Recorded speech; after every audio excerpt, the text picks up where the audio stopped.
Hi welcome to T S. ICC టీ20 world cup 9th ఎడిషన్ని announce చేసినప్పుడు ఈసారి అసోసియేటెడ్ కంట్రీస్కి పార్టిసిపేషన్ లభిస్తోంది. సభ్య దేశాలని కూడా ఆడేలాగా అనుమతిస్తున్నాము. దీంతో మొత్తం మీద ఈ ఎడిషన్లో 20 టీములు పార్టిసిపేట్ చేయబోతున్నాయని అనౌన్స్ చేసినప్పుడు అందరూ కూడా ఆశ్చర్యపోయారు. ఇంత అవసరమా? క్రికెట్ వరల్డ్ కప్కు ఉండేటువంటి మజా తగ్గిపోతుంది కదా. పెద్ద టీములు ఎట్లయినా కానీ చిన్న టీముల్ని పసికోనల్ని ఓడిస్తాయి. సో కాబట్టి ఆ మ్యాచ్లు చూసేటువంటి అవసరం లేదు, అవకాశం ఉండదు అనేటువంటి ఉద్దేశంతో పెద్దగా ఇంట్రెస్ట్ చూపించలేదు అభిమానులు ఎవరు. కానీ టోర్నమెంట్ మొదలైంది, ఇప్పటికీ 15 మ్యాచ్లు అయిపోయినాయి. ఇప్పుడే సూపర్ 8కి వెళ్ళేటువంటి జట్లేంటి అనేటువంటి అంచనా వేయటం కొంచెం కష్టమే అయినా కూడా మొత్తం మీద ఒక అవగాహనకు వచ్చేటువంటి ప్రయత్నం చేసేట్లయితే ఇప్పటిదాకా అయినటువంటి మ్యాచ్ల ఫలితాలని వాటిని గమనిస్తే ఏ టీములైతే పసికోనలు అనుకున్నామో అవే షాక్ ఇచ్చి పెద్ద టీములకి వాటిని కాదని సూపర్ 8కి వెళ్ళేటువంటి అవకాశాలు కనబడుతూ ఉన్నాయి. ఒకసారి అది కనుక గమనించినట్లయితే మొట్టమొదటి చెప్పుకోవాల్సినటువంటిది మన గ్రూప్లోనే ఉన్నటువంటి యుఎస్ఏ. యుఎస్ఏ ఇలాంటి ప్రదర్శన చేస్తుంది అని చెప్పేసి ఎవరు ఊహించలేదు. పాకిస్తాన్ని ఓడించడం సూపర్ ఓవర్ అయినా కానీ మొత్తానికి సూపర్ ఓవర్ దాకా తీసుకొని రావడం, ఆ తర్వాత సూపర్ ఓవర్లో కూడా అద్భుతమైనటువంటి ప్రదర్శన చేసి పాకిస్తాన్ మీద విజయాన్ని నమోదు చేసుకోవడం ఈ ఎడిషన్కి సంబంధించినటువంటి పెద్ద సర్ప్రైజ్గానే చెప్పుకోవచ్చు, నో డౌట్. అలాగే ఆల్రెడీ కెనడా మీద గెలిచింది. సో ప్రస్తుతానికైతే కనుక గ్రూపులో టాపర్గా ఉన్నటువంటి అమెరికా, ఆ తర్వాత ఇండియా, ఐర్లాండ్ జట్లతోటి ఆడాల్సినటువంటి పరిస్థితి. అందులో అమెరికా ఉన్నటువంటి ఊపిని చూస్తే కనుక ఐర్లాండ్ మీద గెలిచేట్టుగానే కనబడుతోంది. ఒకవేళ అదే కనుక జరిగేట్లయితే 3 విజయాలతోటి ఏకంగా సూపర్ 8కి వెళ్ళేటువంటి అవకాశాలు అమెరికాకి చాలా ఎక్కువగా ఉంటాయి. అటు పాకిస్తాన్ సూపర్ 8కి వెళ్ళాలి అంటే చెమటోడ్చాల్సినటువంటి పరిస్థితి, మిగిలినటువంటి 3కి 3 మ్యాచ్లు గెలవాలి. ఇండియా ఎలాగూ గ్రూప్లో టేబుల్ టాపర్గా ఉంటుందనే అంచనాలు ఉన్నాయి కాబట్టి ఖచ్చితంగానే అప్పుడు ఆ 2 టీంలు అవుతాయి.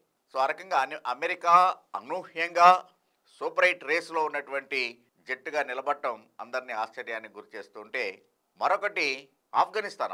Afghanistan is one of the best టీ20 సైడ్, నో డౌట్.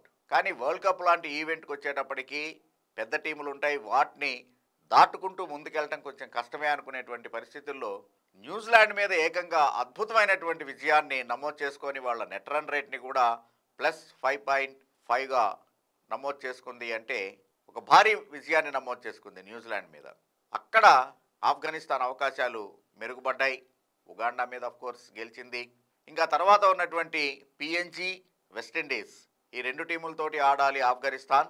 ఆ రెండిట్లో ఒక్కదాని మీద విజయాన్ని నమోదు చేసుకున్నా కూడా సూపర్ 8కి వెళ్ళేటువంటి జట్టుగా ఉంటుంది ఆ గ్రూప్ నుంచి. సో 3 విజయాలు అవుతాయి. 4 మ్యాచ్ల్లో 3 విజయాలు అంటే సూపర్ 8 గ్యారంటీ.